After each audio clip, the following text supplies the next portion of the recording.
Hello again, hockey fans. Are you ready to brave the wild? With me, your host, Paladino Joey, or Joey Awajan. Brave the Wild is available on all of your favorite podcasting apps. I thank each and every one of you once and always for downloading and listening to the show. Of course, Brave the Wild also available on THPN, the Hockey Podcast Network. I thank Dylan and Kyle very, very, very much for being a part of this awesome network. Really appreciate you guys. So it is a great pleasure to be back on board with you once again today. As, well, I'm finally back. Sorry it's been forever and ever and ever. The Wild did not make a crazy trade like the Timberwolves did for Karl-Anthony Towns. So nothing forced me to come back like that one did for the Timberwolves on Timberwolves Explosion. But, but obviously busy schedule, this and that. But, it is what it is. Busy schedule, kind of locked in, tied up with other things, including the Vikings and such. So it is what it is. But here we are, ready to rock and roll on the eve of the NHL season. This is your Minnesota Wild and National Hockey League season preview for 2024-2025.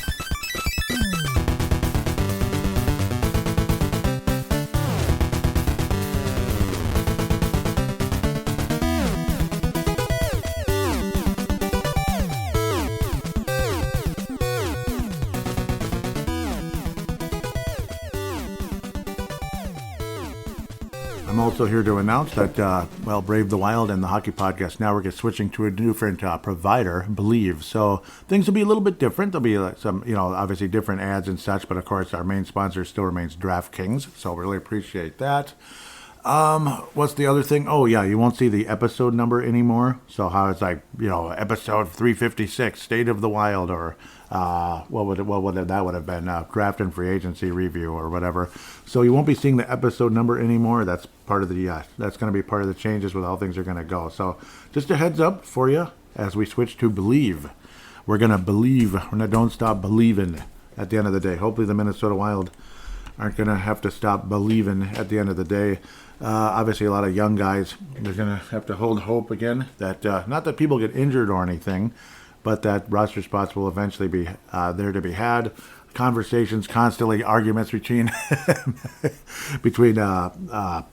Michael Russo and Anthony LaPanta about, they have to earn that. They have to earn it, this and that. And Russo's kind of more like, I don't know, like you're telling me Liam Ogren isn't going to provide more than, say, like a Marcus Johansson. I tend to agree with Michael Russo a bit. So things like that. Obviously, you say, he hasn't beaten him yet. He hasn't proven it yet. It's like, okay. So that's Anthony LaPanta's point of view. LaPanta. And then obviously it's a financial thing, which is annoying. And we're kind of stuck with them, this and that. So As of right now, if things change between me talking and the release of this episode, I apologize. But as of right now, your lineups going into the regular season, well, according to Daily Faceoff, for some reason they have Rossi up on the top line, though that can happen, and I hope it does. But it's the same tired, broken record of Ryan Hartman, Kirill Kaprizov, and Matt Zuccarello. Otherwise, it could be Marco Rossi. It could be, Rossi. It could be a switch between Rossi and Hartman, between the top line and the third line. I think Hartman is a third-line player with talent. I think he's a talented third-line center. Is he worth $4 million a year? I don't know. But I don't know. The other guy next to him on the left, but we'll get to that later. But so I guess I'll say Marco Rossi for now as top line, and that'd be totally fine with me. I think the best line overall was Ek, Kaprizov, and Poldy, but I don't know. We're switching things around, moving guys around. What the hell? So Rossi, Zuccarello, Kaprizov. Second line, Jules, Eriksson, Ek, who might be the MVP on the team overall. Matt Boldy on the right, Marcus Johansson on the left. That is line number 2. Matt Boldy, there was a scare a bit where they're saying he was week to week with a lower body injury. Obviously, they're never going to say or elaborate on what lower body injury it is. Be it like bursitis or something like I went through with my left knee for a while. Thankfully, that's gotten a little better. Thank you, Lord. But who knows? I don't think it's bursitis on a hockey player, but I suppose actually that is possible. Their knees move a lot. But no, it sounds like Boldy's going to be totally fine. He might even, it's one of those things. Like he'll be ready to go for the regular season. So third line, Ryan Hartman, yay, or Marco Rossi. So again, it's interchangeable. Marcus Foligno, my favorite contract on the team by far. Well, it's not my least favorite. There's an even worse one. Oh, yes. And it isn't the guys that were bought out, though those suck too. Yeah, thankfully that's almost over. Marcus Foligno on the left, 4 years, $4 million per. Woo, wonderful. Yakov Trenin isn't a great contract either, but he's a big guy and he's talented and this and that, but he's not that talented. He's physical. That's your third line. Your fourth line, the ever speedy and good defensive player who's also a really good, defensive forward and good in the faceoff circle. Merit Kuznetsov is your fourth line center, at least the way things appear to be. Jakub Lako apparently has made the team. He's incredibly fast, and he's that's what's the way it is right now. I guess he's wearing number 94 at the moment.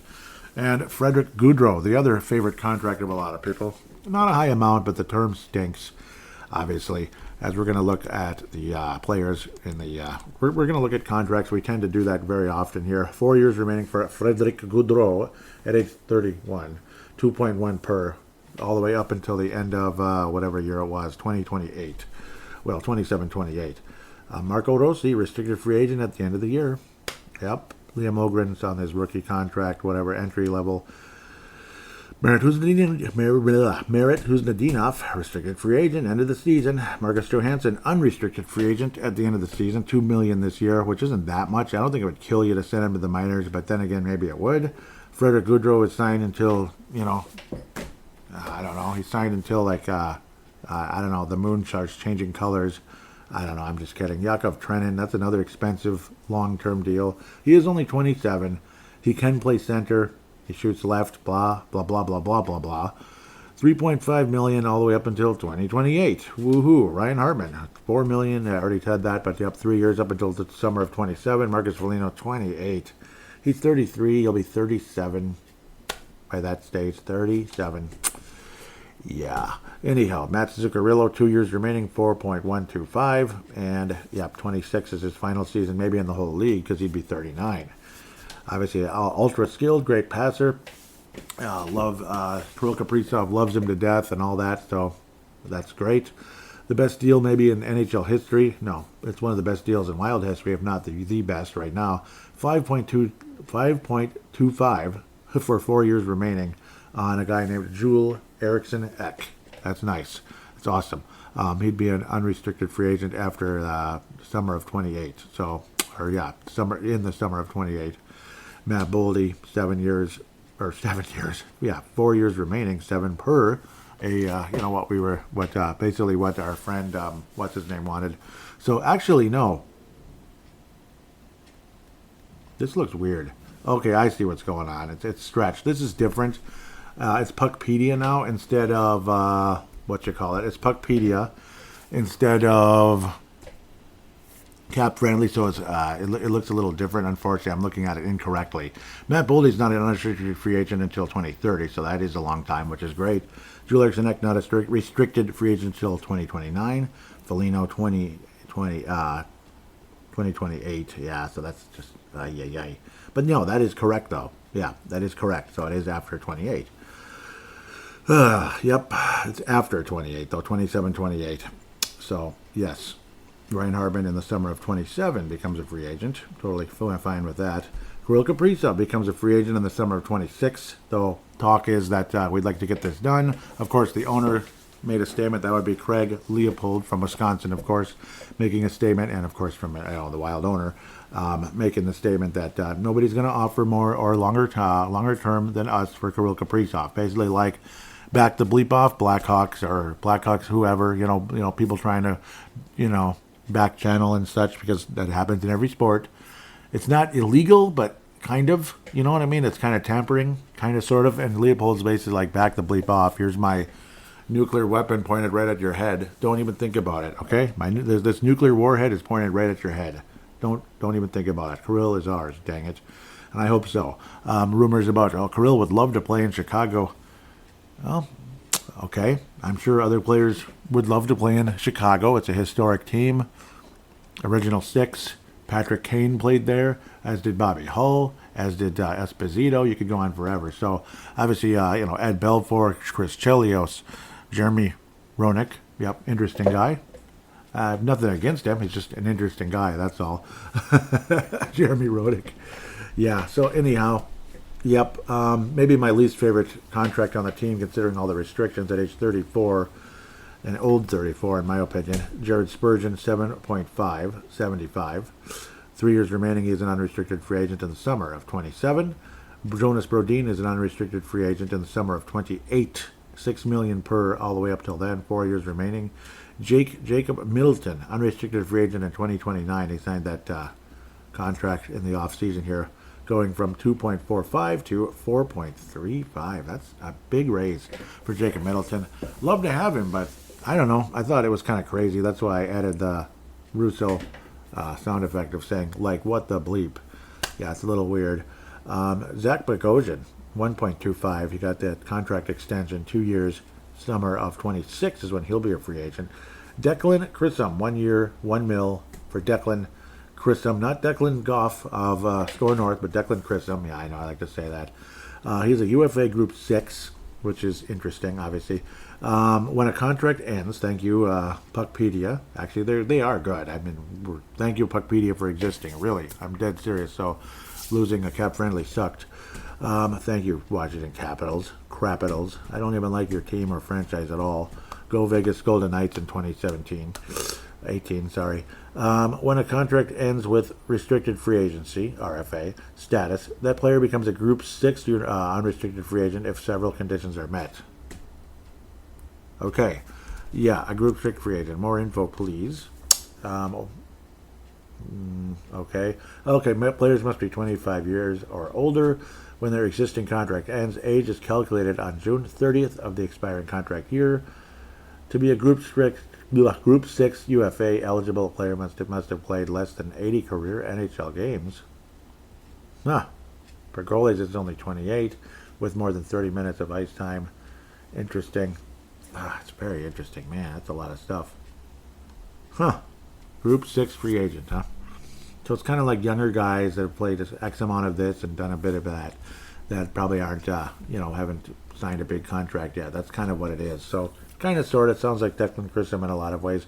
This guy named Brock Faber, he signed a massive contract extension up until 2033, 8.5 per. He'll be making $925 this year, $925,000 that is. That'd be Brock Faber at age 22, heck of a lot younger than these other guys, except for Chisholm was only 24. Middleton is 28. Brodin is 31. But yeah, Faber, massive contract extension up until 2023. $8.5 million per, the highest paid defenseman in Wild history. Jared Spurgeon, I'm not thrilled about the contract. Still there, still lurking until 27. It's like there was years ago, it was talk about him being traded to the Oilers, and he's from Edmonton. I'm sure the Oilers would love to have him, and maybe he could hoist a Stanley Cup or something if he went there, but I don't know. I guess if he's going to hoist a Stanley Cup, it has to be here. So, and he would be the first guy to receive the cup because, well, he's the team captain. Yeah, he's a team captain. Anyhow, Philip Gustafsson. We're at the goaltenders now, at least guys that are currently on the NHL lineup at the very least. Philip Gustafsson, 3.75 all the way up until the summer of 26. Marc-Andre Fleury is on a non-farewell tour, farewell tour at age 39, $2.5 million, unrestricted free agent, and probably off into the sunset to back to Montreal or sticking around in this organization. Apparently, a lot of people inside the organization, as they like to call it in the NHL, would like to keep Marc-Andre Fleury around. So, yes, buyout retained. This is the last of the cap crap, like the heavy-hitting cap crap from Parise Studer, 7.371795. Yeah, that's a lot of numbers there. So almost $15 million hitting the books this week, or this year, excuse me. And then after that, it is 833,333 for 3 more years after that, which is a total of 1 point. This is a lot of sixes. So, million. It's a double-double, 666 and 666 with the two up until the summer of 28. Then the cap crap from Parise Studer at age 44 for Parise and 43 for Studer. But obviously they'll be done playing by then. But buyouts go on forever, especially guys by the name of Bobby Bonilla. It's like a buyout that's lasted for like forever. I think he's almost 60 years old now. It's kind of funny. From the New York Mets. yeah, I talk about Bobby Bonilla once in a while on this podcast because of buyouts, but that's about what things would what happened if the Wild were to buy out like Freddie Gaudreau or something. It'd go on forever, and you'd be getting checks for the rest of his life. It's funny, right? Okay, we'll move on. Yes, I know people don't always like the cap stuff, but sometimes they do. Sometimes it's an interesting conversation to see kind of where all the players are at going into the regular season. So looking forward, of course, obviously you have prospects in the system that are extremely exciting going forward. We've heard comparisons of Zeev William to Luke Hughes, so that's a massive. That is a really nice comp, as the kids like to say, comparison. Very exciting comp, Zeev William possibly to Luke Hughes. So that'd be an awesome one if that ends up taking place. Obviously, the star defenseman of the Vancouver Canucks. So that would be great. Brock Faber, obviously, a lot of us saw him as this stud, stalwart defensive defenseman, maybe like a Willie Mitchell, but like a better version kind of guy who just really knows how to play defense. And maybe he'll chip in offensively. And he chipped in offensively. He's one of the best on the entire team, if not the best. I was already at the end of the season calling Brock Faber the best defenseman in Wild history. So, and I didn't feel weird saying it. Like, I hope people aren't going to laugh at me for that. I don't think a whole lot of people were. Damon Hunt, obviously knocking on the door. I think he should be in the NHL. Obviously a great camp. Very strong season last year in Iowa. Decent showing in the National Hockey League last year as well when he had the small little cups of coffee. But the thing is, Damon Hunt either is like the stud defenseman in Iowa or stuck as a seventh defenseman rotting in the press box half of the season.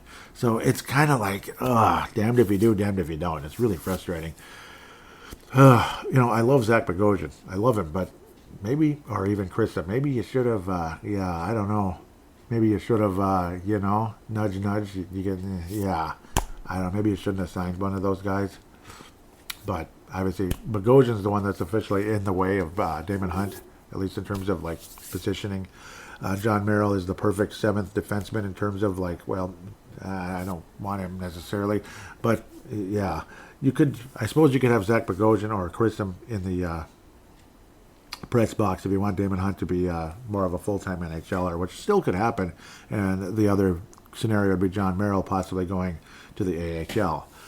Ongoing conversation with the goalies. Obviously, Philip Gustafson's still here, though there have been weird issues with Swayman in Boston, where maybe Philip Gustafson could wind up in a trade with the Boston Bruins at some point in the regular season, depending on how Jesper Wallstedt, I guess it's Jasper Wallstedt, I guess we'll go with for now, until it changes again, depending on how he shows. This and that. There have been conversations, obviously ongoing. You've heard this probably 50 times in other shows, because I'm sure this isn't the only Wild show you listen to. But yeah, obviously, and of course, there's a really damn good one recording this same weekend. That would be crease and assist, Derek Felska. Yep, Derek Felska, Teresa Ferries, and Kalisha Townsville. What a great show, obviously, and a great writer, great football coach, defensive line. Lives in western Wisconsin, but a full-blooded Minnesotan. But his job, his career is in western Wisconsin. So that would be Derek Felska, of course. Crease and assist. Yep, Crease Assist podcast. Hashtag Crease Assist. So where are we going here? Yeah, the goalie situation. 3 goalies. Yeah, like bringing 3 goalies into the season. At least that's been the ongoing conversation. Will that change at the last minute? Or it change like two or 3 games in or something. Might have to. Otherwise, you have Wallstedt kind of in and out, maybe playing every 7 days or so, which is kind of weird, rather than playing significant minutes between the pipes in Iweja. Fleury is what he is. He's at this point, I'd call him a backup goalie. Philip Gustafson is a spots. He's like a borderline starting goalie. He's definitely not AHL goalie. Borderline starter, but when he's at his best, he's great. Sometimes he's not. The good news is he's in much better shape than he has been in the past. That's what we've been hearing everywhere you turn, that Philip Gustafson is in way better shape than he has been in the past. But yeah, so we'll have to wait and see how that goes. I was always a supporter of the possibility of, like, say, Fleury moves on, and then you have Gustafsson and Wallstedt together, which wouldn't be the end of the world. They could either platoon or say Gustafsson's a really good backup to Wallstedt, or Wallstedt starts off as a really good backup and then eventually takes over. That's kind of how I always saw things. I didn't necessarily see the Wild re-signing Fleury at the time, but they did. So that's kind of how that goes. That is kind of how I saw things, though. But Wallstedt, we'll see. Jasper Wallstedt. Defense, of course, Brock Faber, Jonas Brodin. Yes, sir. Elite pairing. Faber's capable of playing on the power play and being damn good at it. First power play unit right now does have Brock Faber there at the moment with Ek, Kaprizov, Bolde. Yeah, I mean, great. Obviously, Zuccarello. He's a power play ace, but he doesn't do a hell of a lot else in the 5-on-5. Second power play unit does have Declan Chisholm in, also there. And Declan Chisholm is a nice second power play unit type of guy. And I think in the future, not too distant future, maybe you'll see Faber on the second unit and Bouillon on the top unit. But probably starting off, Bouillon will be on the second unit. That'd be Steve Bouillon, who's going to be taking a spot here, which is a lot of reason why Chisholm is signed to a 1-year deal. So we'll see what happens. Obviously, it's like you want to, you like Chisholm, but how much do you like him? That kind of thing. I mean, it's another franchise level defenseman possibly joining the team here. So it's going to be something. But it's exciting, though. You consider if both Faber and Bouillon could be on each, you could have one on each power play unit. That is exciting. Some of these, right now, they're having Gaudreau on the power play unit. They got to be smoking. I don't know. I don't agree with that. I think he's more of a penalty killer, isn't he? Penalty kill unit, first unit, Ek, Foligno, Brodin, Faber, no problem there. Faber's going to get lots of minutes. Second penalty kill, yep. Maritus and Genov, Gaudreau, yep, so there he is. Jacob Middleton and Jared Spirogin. So, yes, day-to-day with Middleton and Boldy at the moment with injuries. So that's another conversation that is ongoing. My apologies here. So, yep, second pairing. And I think, this is a better second pairing. This was the top pairing once upon a time. Before it was, Dumba with Brodin. Man, Faber and Brodin or Dumba and Brodin. I'm telling you, sorry to all the Dumba fans, but, I mean, he can't even. Spurgeon Middleton, I mean, I can't even consider that as a top pairing. I mean, even, I can't. They're good. They're fine. But a second pairing, sure. Spurgeon right, Middleton left. Third pairing, Bogosian and Chisholm at the moment. We'll see how things go with the Hunt. Will Hunt be in the hunt? Damon Hunt. Will he be in the hunt? Okay, that was cute. And then John Merrill's kind of the, popcorn maker, press box popcorn maker kind of guy. He's making popcorn up there. And thank you, John. I appreciate it. You did a really good job on this one. Thanks. Lots of butter and salt. Delicious. Okay, I already talked about the top line. I think I already talked about all the... I already talked about the actual lines, but I don't think I really mentioned the pairings. If I did already, I apologize. So I'm repeating myself a bit. Obviously, a lot of us very excited about the upcoming season opener with the Columbus Blue Jackets. But then, of course, something terrible happens.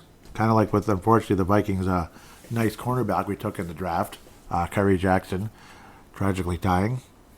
Because of someone else, not because of him, but because of someone else on the road. Yeah, exactly. Matthew Gaudreau, tragically dying because of someone else. Exactly. Biking and getting mowed over. So I never officially talked about this because I haven't done a show in forever. So, oh man, and I'm sure we'll talk about it in fan interaction as well. There'll be some responses there, but this is my initial response. Just obviously devastating, really sad.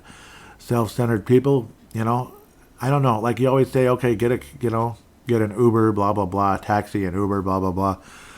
I don't know. I'm kind of the type. Like, why do you? If you're gonna drink at home. If you're gonna drink heavily, like to a point like that, drink at home. I don't know, but maybe I'm just an ultra conservative, I guess, in a lot of ways, and I don't drink heavily either. So I simply can't relate to those kind of people. So, not trying to make it about me. I apologize if it sounds like that deeply. I'm really not. Gaudreau is obviously just, it's really sad. You're sad for the Columbus Blue Jackets. You're sad for the teammates. You're sad for Dean Evason. I mean, that's a nice player he could have had. And of course, you're much more sad than anything else for the human beings involved. Obviously, the teammates are friends. It's like a family. You're together. So many months a year. Like 9 months. All those road trips and even being at home and the practices and teasing each other and having fun and maybe cursing each other out in a playful way, like Australians or whatever. I don't know. I'm just kidding. But yeah, it's really, really damn sad. It really is. Columbus Blue Jackets, an organization that's been, I don't know, they've been through a lot in terms of like they've struggled. They've struggled to have playoff success or anything, and they had this wonderful player, and then this tragedy happens a year after they get him. So terrible. From the Calgary Flames, of course. Lots of thoughts on the Fireside Chat. That's a podcast that does the Calgary Flames. So obviously, because Goudreau was there for so long, Freddie, it's just. No, I just said Freddie, didn't I? Jonathan Goudreau. Did I say Freddie this whole time? Yeah, of course I did. So I apologize. Johnny Goudreau. I called him Freddie, didn't I, the whole time? So my apologies. I hope you knew who I meant. Johnny Goudreau, Jonathan, Johnny Hockey. Obviously terrible tragedy, to say the least. I think I've said enough now. Put my foot in my mouth enough here. We'll give both of Freddie again, Jonathan and Matthew, a moment of silence.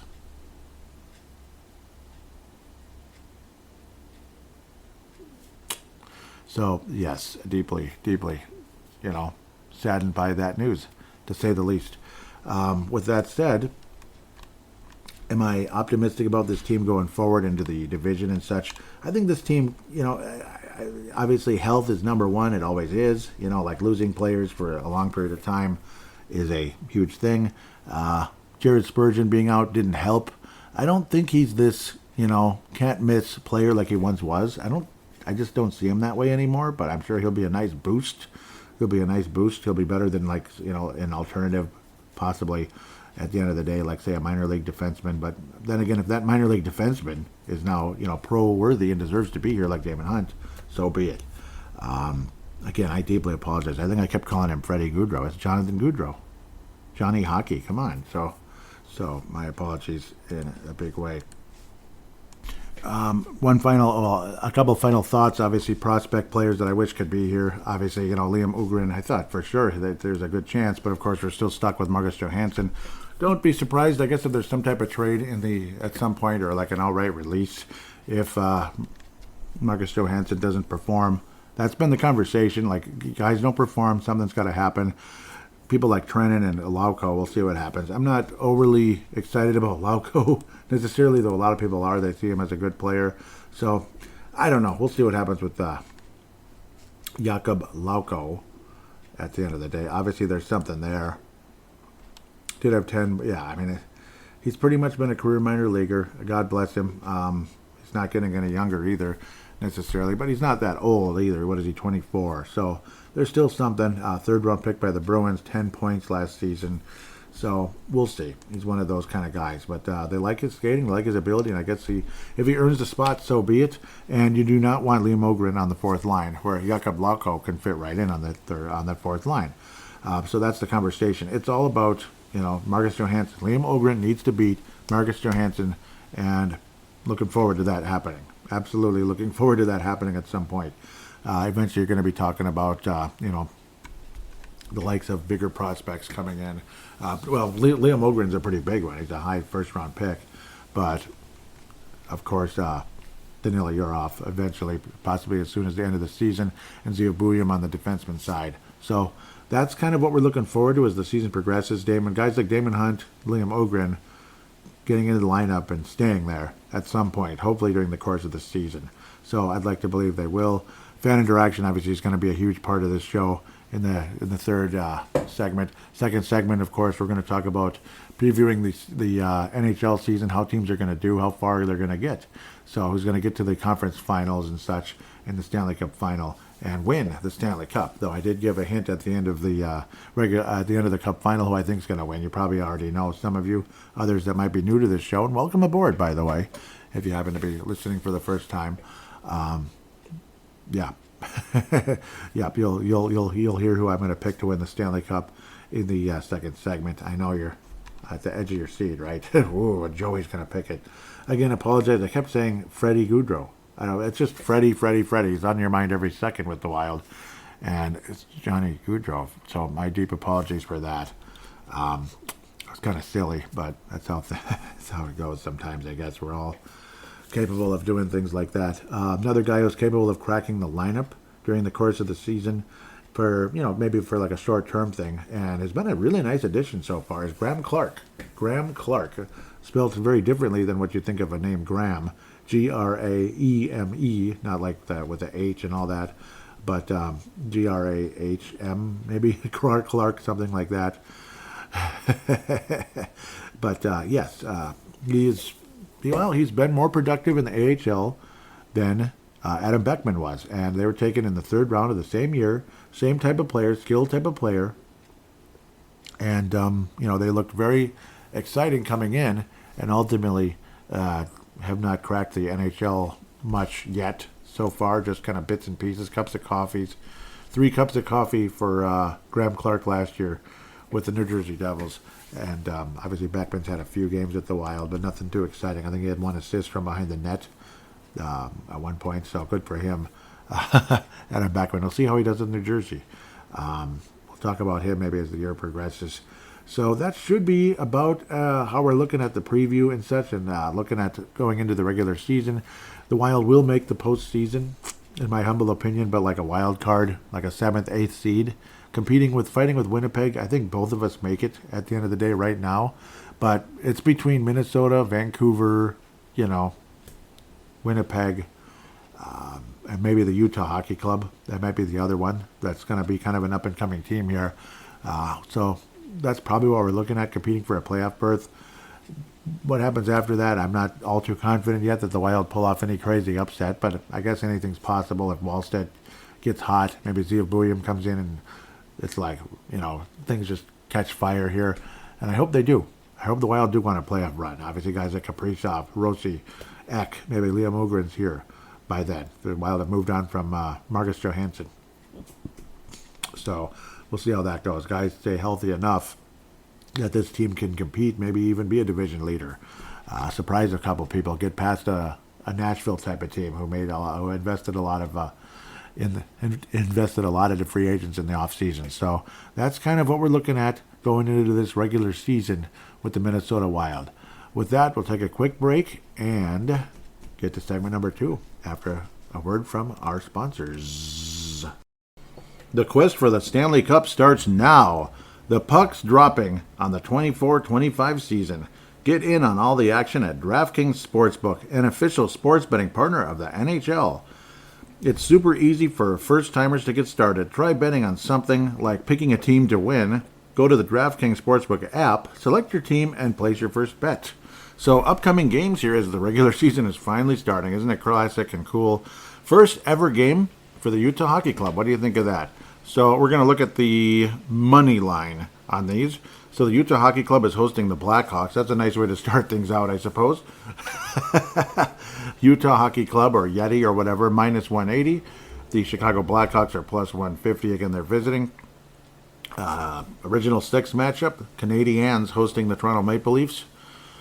Montreal plus 145. Toronto minus 175. Penguins and Rangers, old bitter rivals. Penguins are the host, minus 102. Rangers, minus 118. Great matchup recently, and for a few years now, the Vegas Golden Knights hosting the Colorado Avalanche. These are on, those were on, pardon me. So the first one was Tuesday, the last two were Wednesday. Vegas Golden Knights, minus 118. Colorado Avalanche, minus 102. The Edmonton Oilers, heavily favored over the Winnipeg Jets, hosting the game, minus 170. Winnipeg, plus 142. The Minnesota Wild opener, hosting the Columbus Blue Jackets. The Wild are a minus 218 at XL Energy Center on Thursday. Wow. Columbus Blue Jackets plus 180. So that's an interesting matchup to say the least. So yes, those are the upcoming games that I would, I recommend at least looking into. Obviously important to the listeners, I'm sure, that are big hockey fans and, of course, Minnesota Wild fans.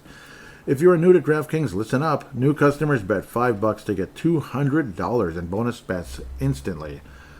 Download the DraftKings Sportsbook app now and use code THPN for the Hockey Podcast Network. That's code THPN for new customers to get $200 in bonus bets when you bet just $5. Only on DraftKings. The crown is yours. Gambling problem? Call 1-800-GAMBLER. In New York, call 877-8-HOPE-NY or text HOPE-NY 467-369. In Connecticut, help is available for problem gambling. Call 888-789-7777 or visit ccpg.org. Please play responsibly. On behalf of Boot Hill Casino and Resort in Kansas, 21 and over. Age and eligibility varies by jurisdiction. Void in Ontario. Bonus bets expire 168 hours after issuance. For additional terms and responsible gaming resources, see dkng.co/ice.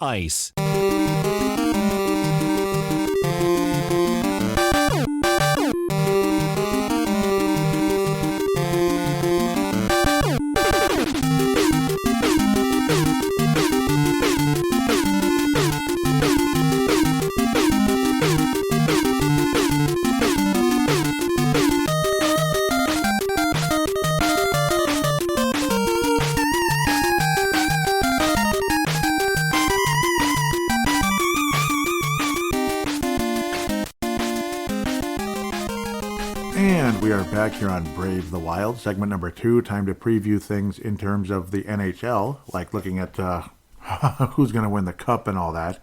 So where are we going to head into that? And the Wild and all that, their postseason hopes, first round exits and all that. That's probably where we're headed and all of that. So I don't know. Like Eastern Conference, you're looking at teams like Buffalo, Ottawa, Detroit, teams all trying to knock on the door to make the postseason. Florida's, of course, the defending Stanley Cup champion. Toronto's always talented, but you just never know. Toronto's like a believe it when you see it type of a team.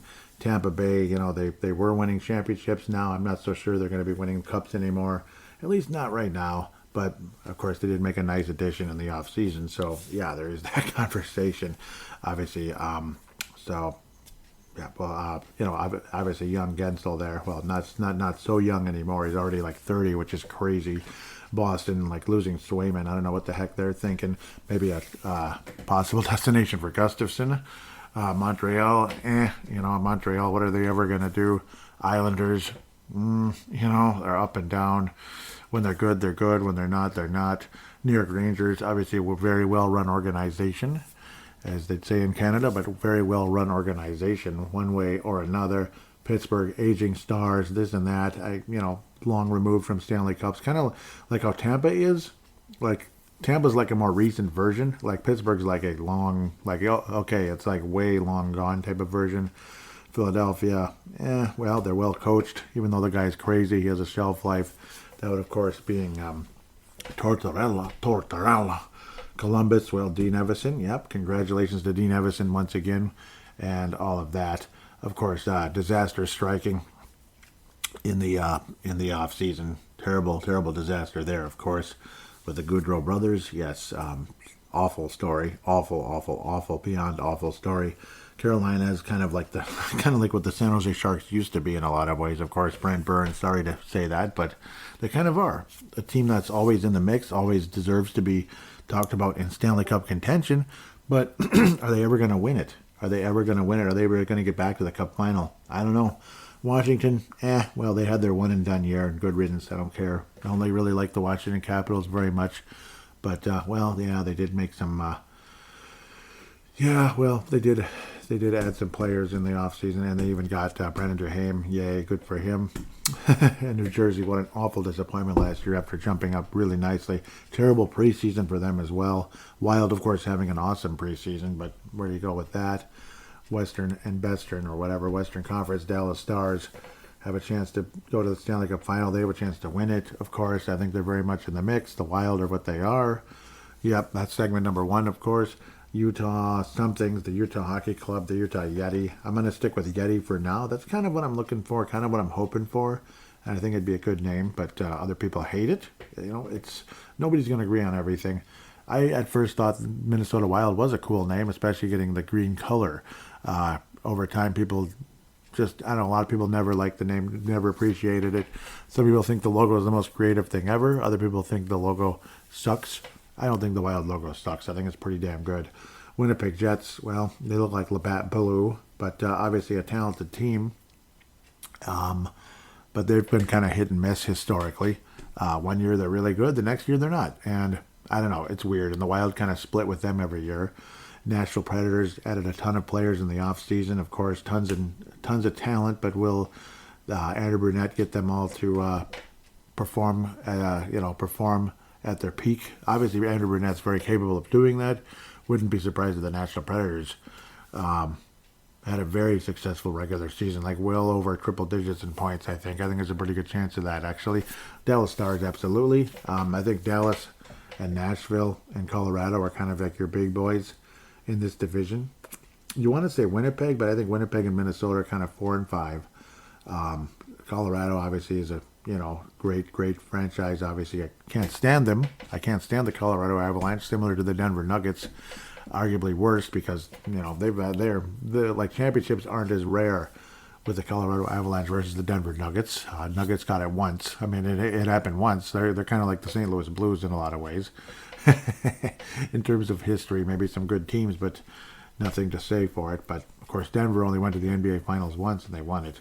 St. Louis Blues lost twice, way back at the beginning of the franchise, against the Boston Bruins, and then many bajillion years later, 50 years later, they beat the Bruins in 7 games. So you all remember that in 2019, the last, for some of us, you could say, for a lot of us, the last normal year, I guess, semi-normal year, if normal is a thing in this world.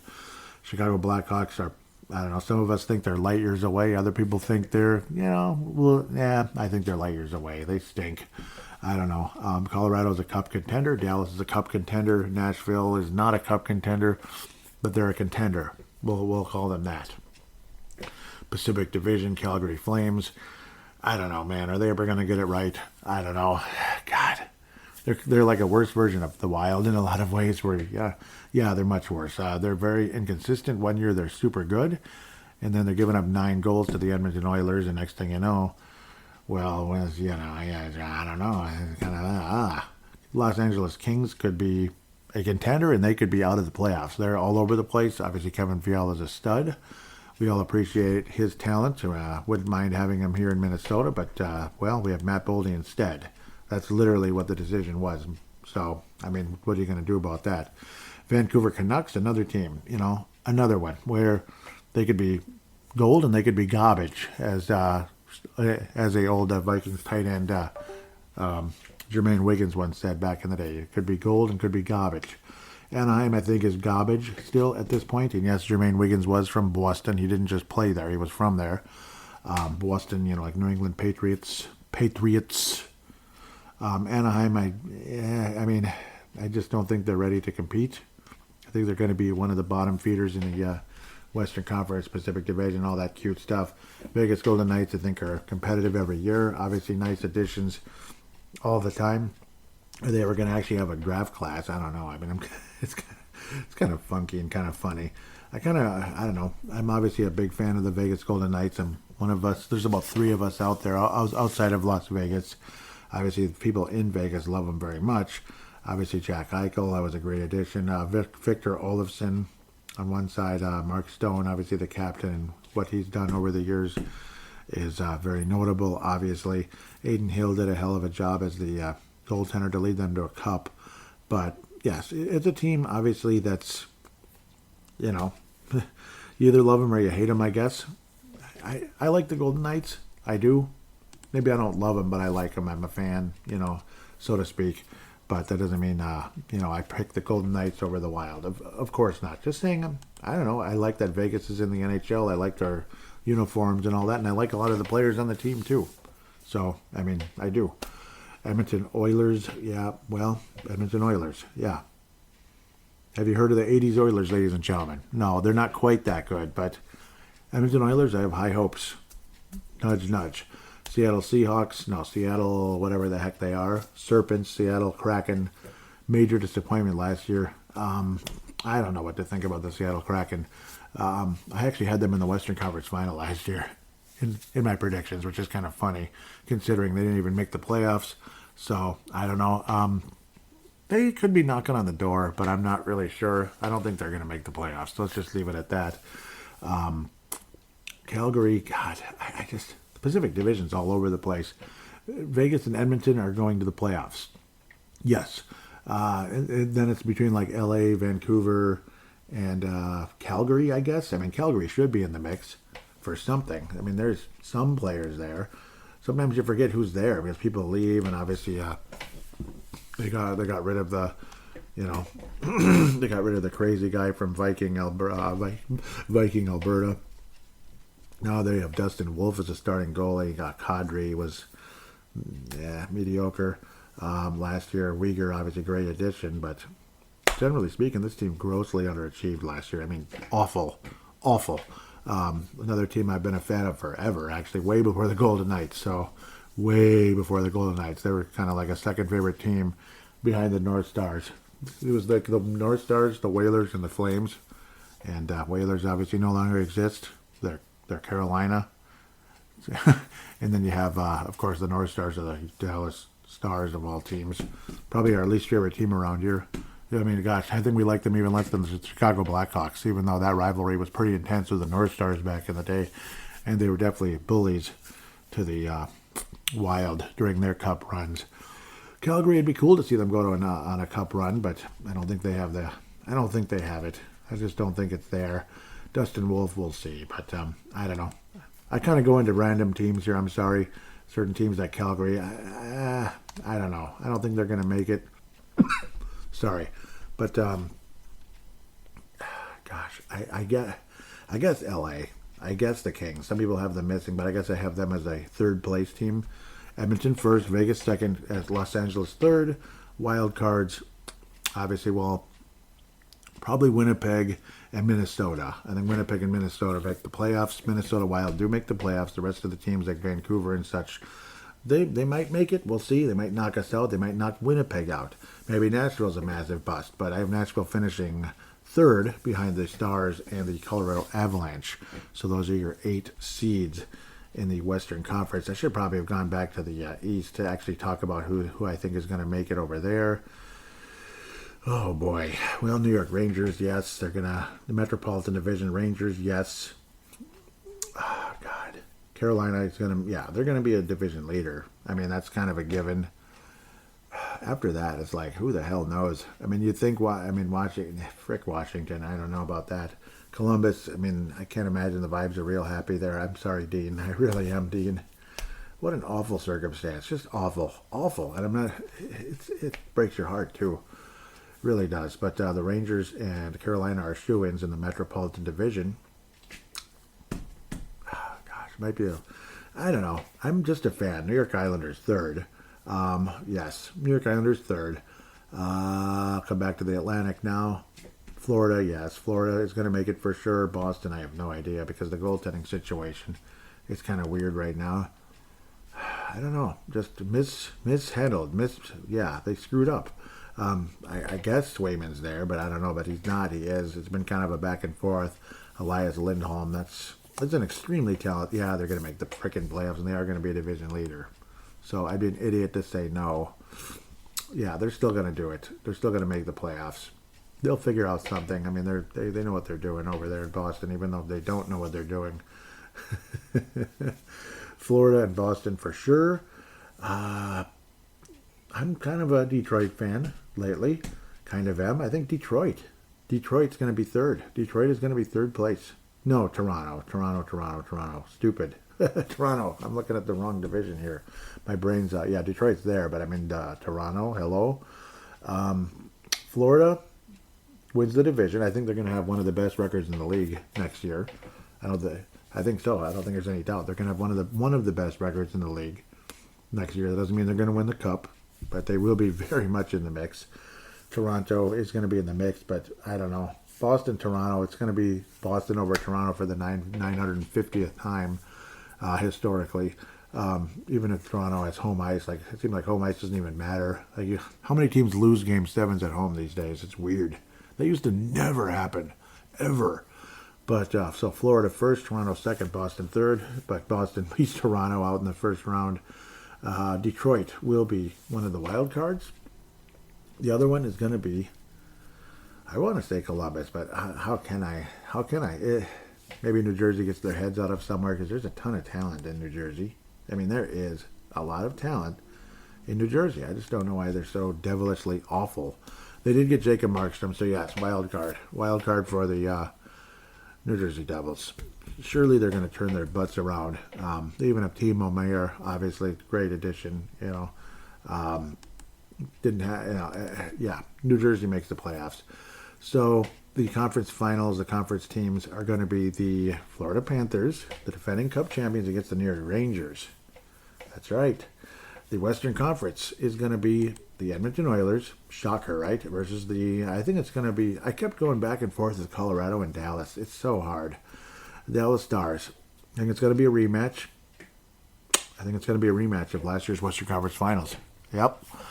In the East, the New York Rangers win the East. Am I happy about it? No, I do not like the Rangers. I'm an Islanders fan between those two for so many reasons. Not just because I'm an Islanders fan. Yeah, no, I like the Islanders, sure. It doesn't mean I'm a giant fan and I have like jerseys and stuff and shirts and hats. No, I don't have one thing of the Islanders necessarily, but, well, actually I don't. But I think I have a hockey puck. Yeah, I have a hockey puck, so I do have one piece of merchandise, but it was used and old and stuff. But yeah, obviously a great story back in the early 80s, yes. But the Rangers are the better team right now. Great organization, as they say. They're going to the Cup final, and they will play against the Edmonton Oilers in the Stanley Cup final, finals. And as I predicted at the end of the season last year, like 5 seconds after Game 7, the Edmonton Oilers win their Stanley Cup for the first time since 1990. They win their 6th Stanley Cup in franchise history. Mark Messier won 5 of them. Gretzky won 4 of them with Messier and Curry and all them. Yari Curry and, Paul freaking Coffey. Just what a stacked, gorgeous team. Guys like, obviously, Grant Fuhrer, Bill Rainford. We'll hear about all of them. But Edmonton Oilers win the Cup this year over the New York Rangers. In my humble opinion, the Utah Hockey Club, do not make the postseason. Some people think they will. They're going to be better. Oh, yeah. I think they'll be in the hunt, as they say, the hunt. They'll be like in the top 10, 11-ish, battling with Minnesota, Winnipeg. St. Louis is not making it. They stink now. Vancouver is probably the other one. Calgary should be somewhere around there. But, yes, obviously, 2 teams are going to get the wild card, and the other ones aren't. Utah, I think, misses the playoffs. I think the Wild make it, but, it's going to be the usual sad swan song in the first round until otherwise. Go ahead and prove me wrong, damn it. I mean, I picked the Wild going to the Western Conference Finals before, and I don't know. I look like a freaking homer doing that. So that's kind of how that goes. Yeah, well, anyhow, that's kind of where I stand. Edmonton Oilers win the Stanley Cup in 2025. Congratulations in advance. And if they don't, well, I don't know. I think they will. That's all. I'm just going to leave it as is. With that said, we'll take a quick break and hear from you guys in fan interaction. What do you think of that? This show is sponsored by BetterHelp. What's something you'd love to learn? As an adult, do you make time to learn new things as often as you'd like? Or was that lost in childhood? Kids are always learning and growing, but as adults, sometimes we lose that curiosity. What's something you'd like to learn? Gardening, a new language, or maybe how to finally beat your best friend in bowling? Therapy can help you reconnect with your sense of wonder because your back-to-school era can come at any age. If you've benefited from therapy, feel free to share your experience. Whether or not you've been in therapy personally, talk about the broader benefits in your own words. If you're thinking of starting therapy, give BetterHelp a try. It's entirely online, designed to be convenient, flexible, and suited for your schedule. Just fill out a brief questionnaire to get matched with a licensed therapist and switch therapist anytime for no additional charge. Rediscover your curiosity with BetterHelp. Visit BetterHelp.com/THPN today to get 10% off your first month. That's BetterHelp, HELP.com/THPN.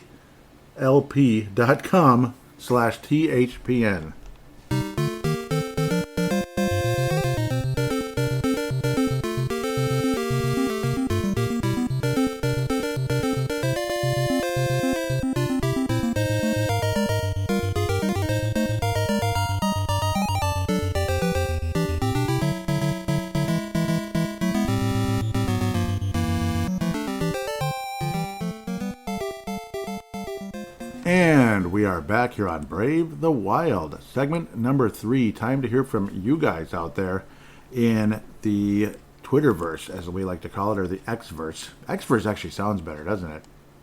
So a bit of catching up to do, but that's to be expected at the end of the day when it's been a while. So, but we'll do our best here on Brave the Wild. Derek Felska saying, yes, this is a poll that was kind of created by Derek Felska, the host and creator of Crease and Assist, or the Crease Assist podcast. If the Wild cannot find top 9 ice time for forwards Merit Huznadinov and or Liam Ugrin, would they be better off playing in all situations in Iowa, similar to what they did with Rossi? Yes or no? Yes, won in a landslide, 70.8 to no, 21.5. Send back to Europe, 7.7. Oof, send back to Europe. Yikes, absolute yikes. So yeah, there was a memory of the Wild signing Parisi and Suter. I don't know. I was like, yep. And they said, what words would you say when you? What words would describe your feelings at the time? I said excitement at the time, disappointment for years and years after. Yep. Dean Evison seeking revenge in return to Minnesota. They fired me last year, or they just fired me. Yep. So that's interesting. Like Mike Zimmer. Hell no, they just got me fired. Derek says, let him seek revenge. We play them twice in almost any season unless somehow they both reach the Stanley Cup Finals. Since he's been one and done Everson throughout most of his professional coaching career, we will have to settle for the 2 games to embarrass his ass, pretty much. And now, obviously, the circumstances after that. Yeah, Mosey said he respects Dean. Respects Dean. He has his flaws, but his intensity for the game was unmatched. Wish him the best. Derek says, to each their own, but his intensity only got the Wild tuned out by NHL officials. Yeah, I don't think he was adaptable, and his avoidance of practice didn't do the team any favors and in its execution in special teams. Yep. So I get those feelings. Probably more on Derek's side there. Not just because Derek's a good friend, but yeah. But yes, he is. But that's not the only reason. Next poll from the Crease Assist. Right on my birthday, July 29th, they turned 45. That's right, 45. Yeah. Anyhow, there I go, making it about myself again. Yikes. With the 24-25 roster more or less set, yay, right? Are the Minnesota Wild moving in the right direction, meaning they are moving progressively towards being a Stanley Cup contender, or are they not? The right direction, the wrong direction, maybe yes, maybe no. Too early to tell. I selected maybe yes, maybe no. And that did win, 36.5. Second place was the right direction. Interesting, 23%. The wrong direction got third place by a 0.4 margin, 20.4, and then too early to tell, 20%. Yep. So yes, I shared that Michael Russo's tweet that Brock Faber has signed the largest extension in franchise history, 8 years, $68 million for the Athletic. So apparently I hadn't even talked about that on a show yet. For some reason I thought I did, but I should have released an episode around then. I guess I didn't, obviously. The Hartford Whalers logo, NHL Network says, who is the first player you think of when you see this logo? Me, it's Pat Verbeek. A lot of people would probably say Gordie Howe, but I think of Gordie Howe with Detroit more than the Hartford Whalers. I think of Pat Verbeek. Derek Felska says, Jeff Sanderson. Yeah, hell of a player, and he went on with the Carolina Hurricanes as well, as did Coach. I already talked about him in the was it a few episodes ago now? Paul Maurice, awesome. I mean, he was the final coach of the Hartford Whalers. Do you realize that? He was the last coach of the Hartford Whalers way back in the mid-'90s when they were still in Hartford, Connecticut. And you think, oh my God, he must be like 78 years old. No, he was like in his early 30s, late 20s when he was the coach of the Hartford Whalers. So that's why he's only like mid-50s. He's like 56, mid to upper 50s, I believe. Continuing, Derek says the Olympics has 3-on-3 basketball, which Team USA seems to be clueless how to play. Do you think we see 3-on-3 hockey at the Winter Olympics someday or not? I'm going to say no. I think they'll stick to regular stuff. I think they'll stick to like regular 5-on-5 hockey. Dan responds with, I don't even like 3-on-3 in overtime. Messing with the way sports are supposed to be played is no good in my book. I tend to agree. Yep, I tend to agree. So good one, Dan. Next poll, Derek Felska again. Crease assist. Should the Minnesota Wild try to make a deal for Patrick Laine or not? Yep, a lot of people were like, nope, and that did win. So, yeah, we'll make that quick here. Continuing, yep. Oh, yeah, I even put out a poll. This one was like a random thing. I was saying, what is the most annoying thing coworkers do when you're trying to have lunch? The 4 choices were endless phone calls, smacking lips while chewing, yep, videos out of the phone, and laughing constantly. So for some reason, laughing constantly got 0 votes. That's funny, because I think that's freaking annoying. That wouldn't be my top choice necessarily. Videos out of the phone got first place, 57.5, and yes, that's effing annoying. Yes, you can. It's effing annoying. Second place, smacking lips while chewing. Yes, that's effing annoying too. 28.6, and endless phone calls. That's effing annoying. Yeah, everything is there. I mean, everything there is super annoying. But videos out of the phone, yes, I tend to agree with that. And that did win pretty strongly. Next, Felska, it's not the lightning round yet. That's still coming. These are kind of, random posts during the course of the summer. And I want to personally apologize to Derek. I've been kind of out of sight, out of mind. And in the summer, it's kind of like that for me sometimes. Just lawns and then work. Lawns and work. Lawns and work. Oh, I got to do... freedom of thought sometimes, or this or that. But generally, I don't podcast a whole lot in the summer. So just because it's lawns, work, lawns, and then work, lawns, and then work. In the weekend, it's like, I just want to relax, want to swim or ride my bike, swim, ride my bike, lawns, work, swim, ride my bike, swim, ride my bike. That's kind of how it is. So I kind of shut everything out, and I don't mean to be like that. So I apologize to some of you that were like, where's Brave the Wild? Where's Joey? That's kind of bull crap. So it's been that kind of summer. Anyhow, back to Derek. He says neither. What was I talking about? Oh, okay, this was about the frustrations with the at work. Derek says neither. I rarely ever have lunch at work, let alone share that time with coworkers. You know what? I wish I could say the same, brother. You have no idea how much I wish I could say the same, because I don't want to be around. Though I don't want to be around people much at all, especially the younger generation who don't give a, F word how you feel. They'll just, make all the noise in the world. Yeah, it's so annoying. Anyhow, I normally use lunch to get more work done, so I don't have to bring any of those tasks home. If I had to choose, it would be the dope that chooses to microwave fish. Nasty. Yep, there's that too. Yes, there is. And it is nasty. So, yep. What was I saying on the NHL Network? Paul Maurice coaching the 99 Hurricanes. I couldn't believe it. It's like, did you realize he was 56 years old when Florida won the Cup this year? Yep. And there was the Frederick. No, I'm smacking my lips. I almost called him Freddie Gaudreau again. What's wrong with me? I'm around Freddie Gaudreau too much. I feel sad and I feel stupid. Johnny Gaudreau. I was saying horrible news. This was late August. NHL forward Johnny Gaudreau, brother Matthew Gaudreau, passed away at 31 and 29 years old. Ooh, the wind's going crazy out there. But yes, it's obviously horrible news, and I did give him a moment of silence in the previous segments. I believe it was the first. Derek responds with absolutely horrifying. I can't even imagine being their parents and losing both of their sons like that. Yeah, and that was right before a wedding. You realize that? Their sister's wedding? Yeah, it's just... I know you've heard that probably a lot already, but it's still, I haven't mentioned it yet on this show. It's, geez, man. Thoughts are with the Gaudreau family, Columbus Blue Jackets, and their fans. Amen to that. There's the Utah Hockey Club's uniforms, not just jerseys, but the uniforms there. I think not bad. Thoughts, World Hockey Report. I was saying adequate, but looking forward to a real name and logo and mascots.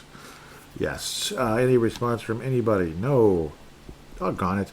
And then the Minnesota Frost now. The Minnesota, that team, the team that won the championship. Yes. PW, Professional Women's Hockey League. Yes. They have because I'm getting mixed up with the other leagues that are around, like the Minnesota Whitecaps and all that. Well, they have a name, and it is the Frost. It is not the Superiors or Superior or whatever. It's the Frost. So, yeah. I was saying I like I mentioned this when I was commenting towards crease and assist. I like the purple just because it's got that, oh my God, it's cold out. How the sky can turn kind of purplish. It's got a purplish hue, like say on those uber cold nights in December, January, and February. The really cold nights. So I like that. An F for a logo is effing disappointing. Yeah, that's your logo. That's it.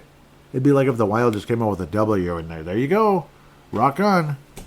Oh, kind of like the original logo was kind of like that when before they had a mascot logo, like a crest, an actual crest. It was just Wild. But I mean, it was okay. That was actually still better than this. It's just an F. Like, is that the effing best you can do? The name's okay. It's, again, a lot of people do not like the singular names like Wild, Miami Heat, Orlando Magic, Minnesota, that team too. What was the other one that was going to be for the, were the Wild the only one for the choices? Because I remember the 6 choices, the finalists for the Wild, the Minnesota hockey team back in the day. The Northern Lights, yeah, those are plural, White Bears, Voyagers, whatever. Wild. Freeze. Yep, Freeze was the other one. Man, Freeze. I think Frost is better than Freeze. Other people might disagree. Yeah, that was kind of lame. Yeah. And then the Blue Ox, I guess that's singular too. Yeah. So it's 3 were singular and 3 were plural. I would have chosen Northern Lights. Yep, Derek did respond. He says to this one. Kind of a meh logo and name in my opinion. Well, Frost is probably a better name than the Minnesota Wild. It still could have been better. Yeah, man, at least the Wild did better with the logo, I think, the actual crest. It still could have been better. Still glad to be done with the generic PWHL Minnesota stuff. Yeah, it's stupid. Just like Utah's doing now with the hockey club. A lot of us are kind of irritated with that, too. I was saying initial thoughts coming into training camp. I'm a lot more excited about the possibilities of the prospects taking a step forward than hoping Marcus Foligno as a renaissance. Yeah, because I was getting sick of that. Oh, they were betting on some of these guys having a renaissance. It's like, oh. Yep, and Tom Hayen, yeah, he's saying exactly what I'm saying here. Tom Hayen says, or Freddie G, or Marjo, or Mojo, whatever. Or Hartman, or yeah, I feel you 100% there. Derek, got a couple responses. I would be more excited about the possibility of what the prospects can do if they had a bit more cap space and potential roster spots for them to occupy. They have neither. So if a young prospect impresses at camp, they may not be able to even give them a chance. Yeah, it's freaking dumb, isn't it? Isn't it freaking dumb? And I know Russo's annoyed as hell about it. Yeah, I hate it. Oh, well, we got Hartman, so, I mean, Hartman's okay, he's fine, but, gee, Jiminy, Derek says, I know it can change, but I'm pretty lukewarm on reuniting 36-38 with 97. I thought 97 took off by being, of course, I hope most of you know who these people are, took off by being on a line with Eriksson Ek and Boldy. Well, I understand the idea of trying to spread out the scoring. It seems like a ploy to lift up 2 unproductive vets with our star. I think so, too. And to me, Ryan Hartman is a third-line center. Period. This is not parroting Russo, or it sure as heck isn't parroting Anthony LaPantha. He probably thinks Ryan Hartman's, he might as well be Dave Gagne, yes, the comparison was there in terms of a first-round pick becoming more close to a first-round pick's, statistics, panning out. But Dave Gagne and Ryan Hartman, I think that's the end of the comparison right there.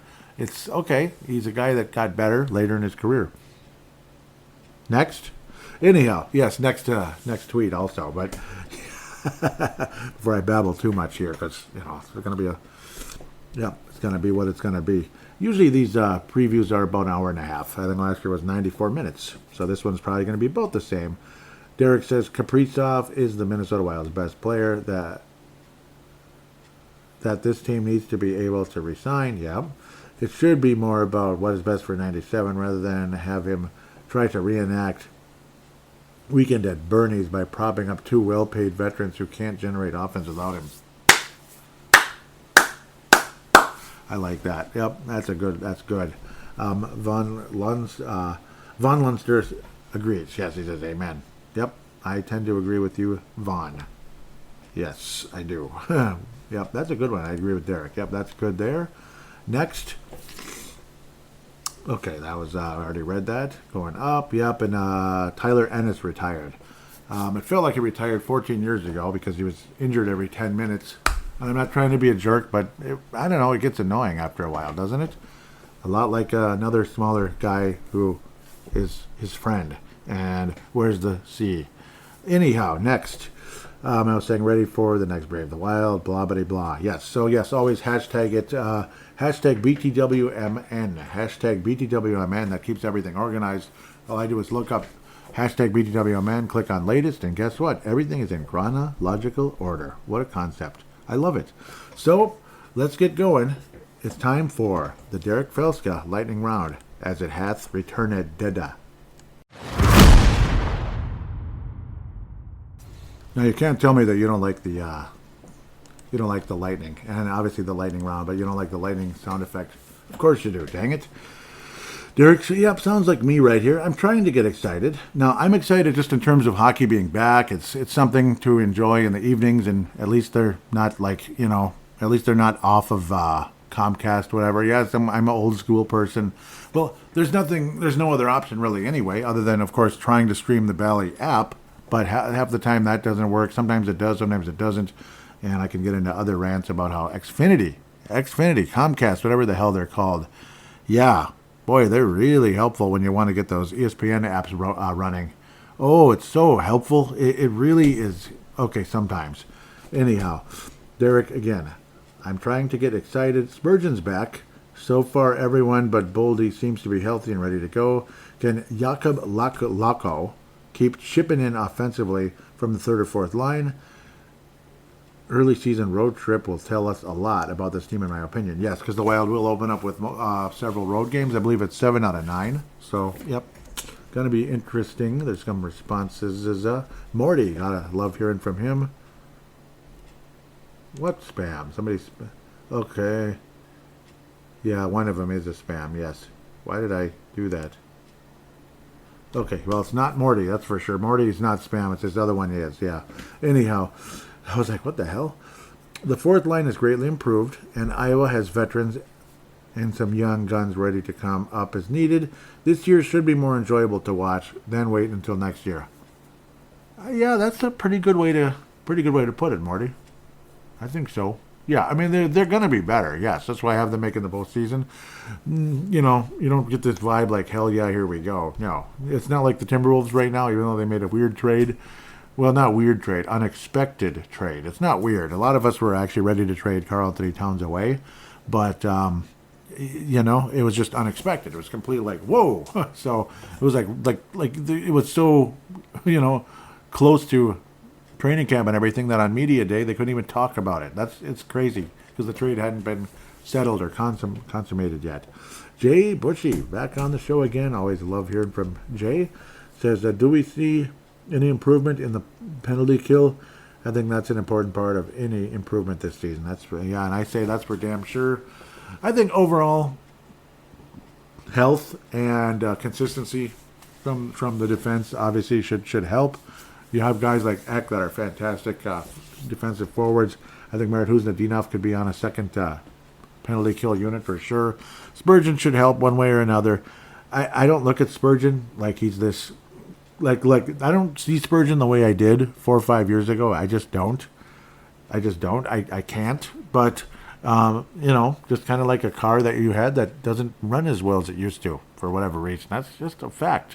So, but yes, he's still an improvement over not having him, I guess.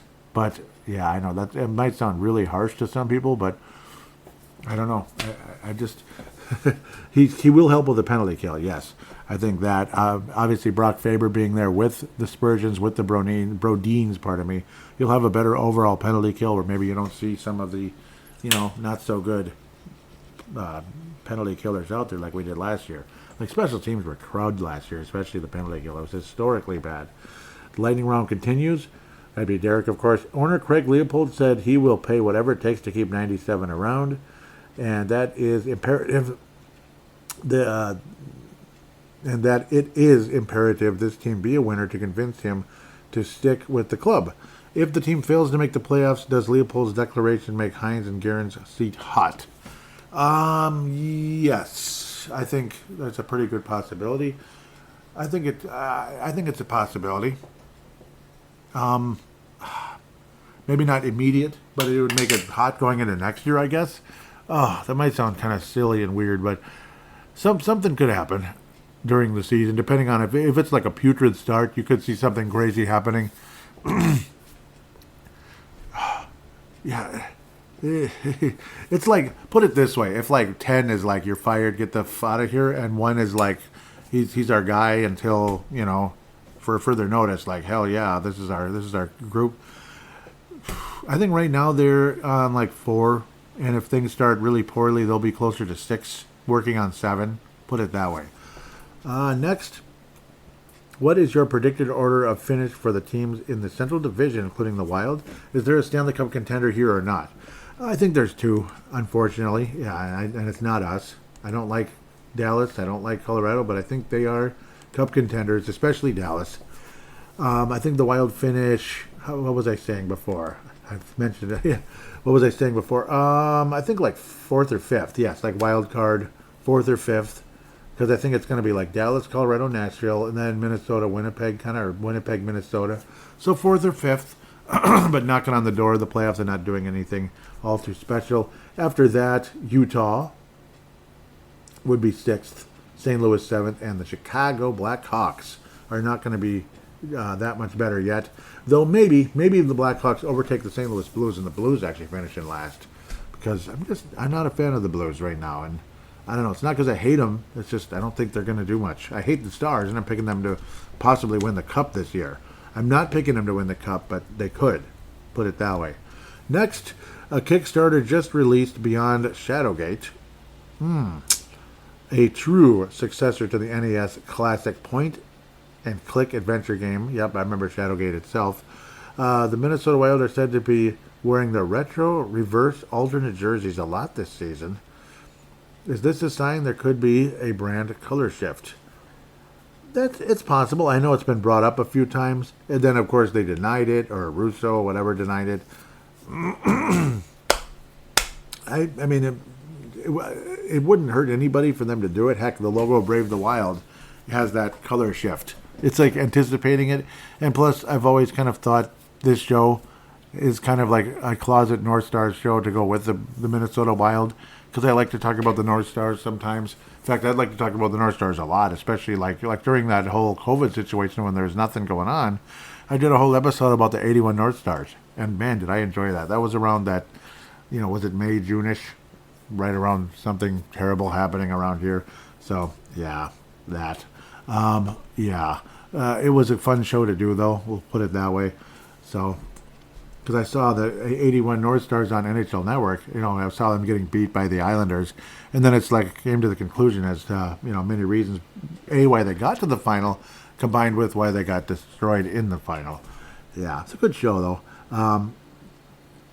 Yes, I would not mind the Wild going back to a North Stars look at all. I don't hate the Christmas colors like some of you out there. A lot of you don't like the Christmas color thing. I think the Christmas colors are totally fine, but the North Star look is just overall better.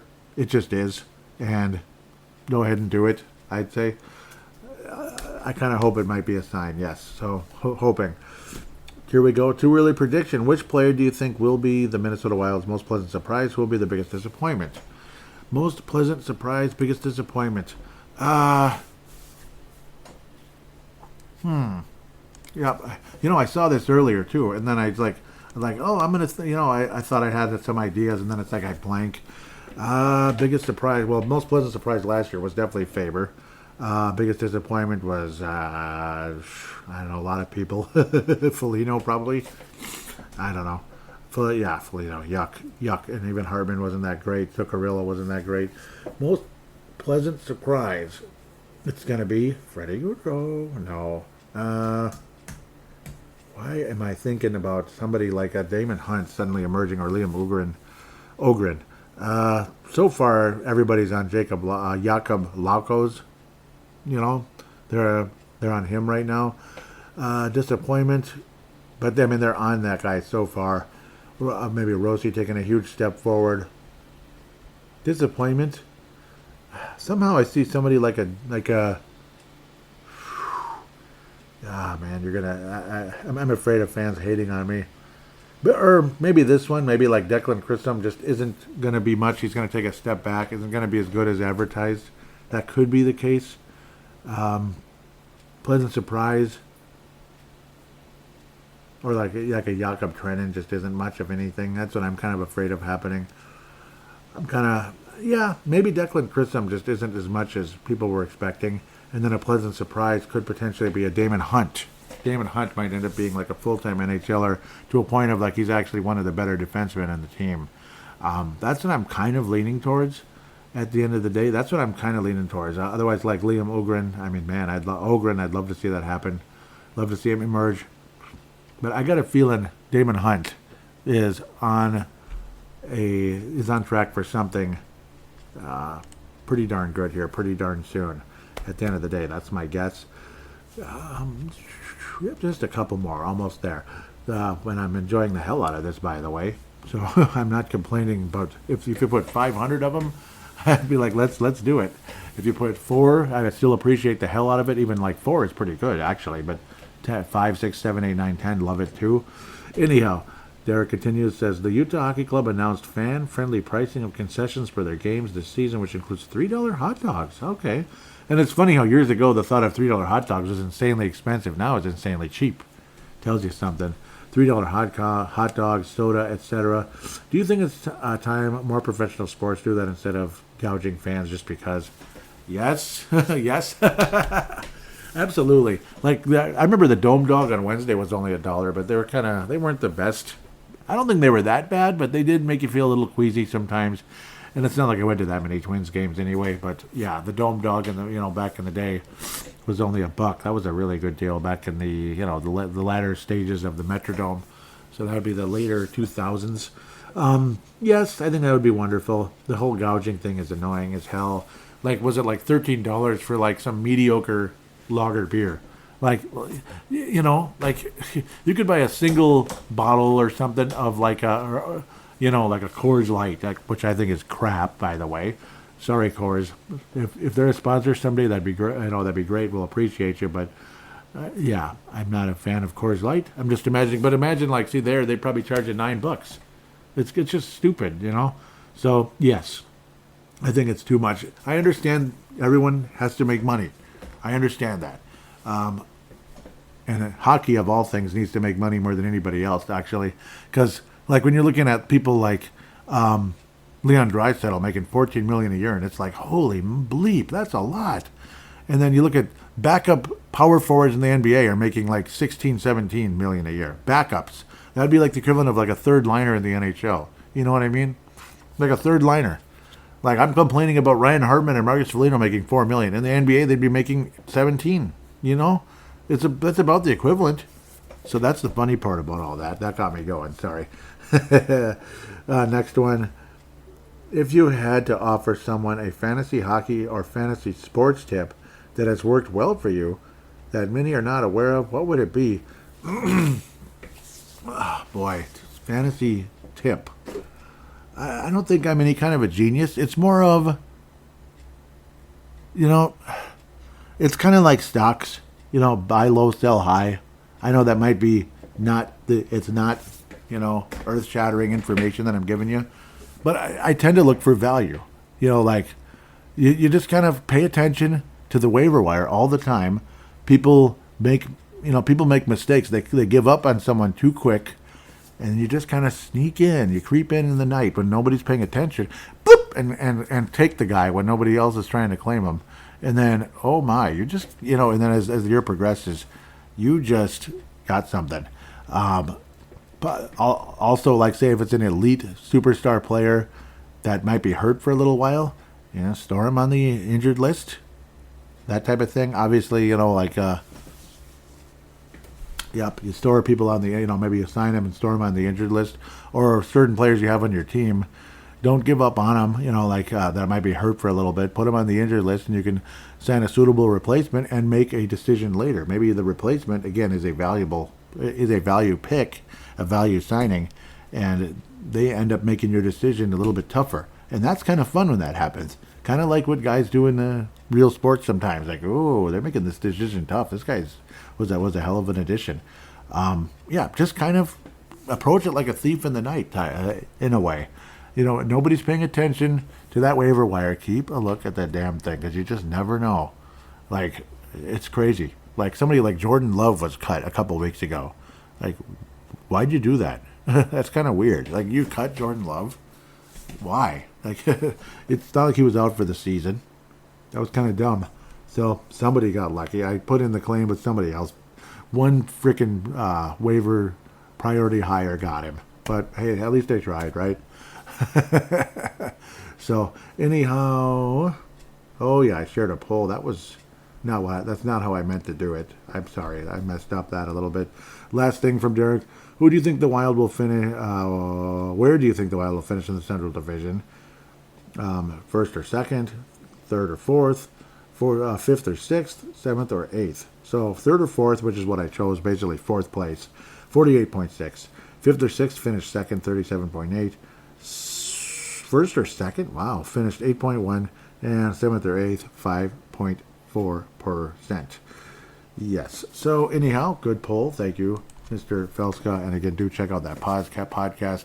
Major shout outs to a lot of people out there that this hockey community. Really appreciate all of you. And don't be afraid to comment on the show. A lot of people are quiet lately, and it's probably because I've been away, haven't been interacting enough, and that doesn't help. And I apologize, but at least there's some interaction on this one, and I appreciate Derek very much for keeping those questions coming. Every single one of them, of course. Major shout-outs to Minnesota Wild Global, Scott Cavendish, David and Chance Kostak, David Abraham, Kathy Main, Chad Wolski. So many good players. So many good people on there, sorry. Minnesota Wild Nation, Patrick Turner, of course, M&W Young Guns, Pavel Bennett, and Justin Baki, just amazing dudes. Love you guys very much. Really proud to be a part of that. I know I'm the third wheel. I don't I don't do enough, and I should do a lot more. But I'm going to always give you huge shout outs. And it's always that, keeping an eye on those prospects. That's what's fun about it. I think I love that about hockey, is keeping an eye on some young guns out there that can, take this team in a more positive direction, like a Urov, like a Ogren, guys like that. So, yeah, really appreciate every one of them. With that said, I better skedoodle. I better call it a day. Really appreciate each and every one of you for listening. Thank you so very much. Get your DraftKings app, and of course, BetterHelp if you need it. With that, again, hope you enjoy this platform with how things have been going, and share this show, retweet it if you can. Tell your friends about the show. Positive ratings on Apple Podcasts or Spotify are not only appreciated, I'm begging you for them, right? Not literally begging. No, I'm just kidding. It's just been, I don't know, it's been quiet in those algorithms for some reason. The show's doing fine, but the ratings just went dead. Like nothing's happening, not positive or negative. Hopefully positive ones are coming, and really appreciate those of you that have in the past. With that said, have yourself a wonderful few days here, and we will talk regular season hockey on the next episode of Brave the Wild.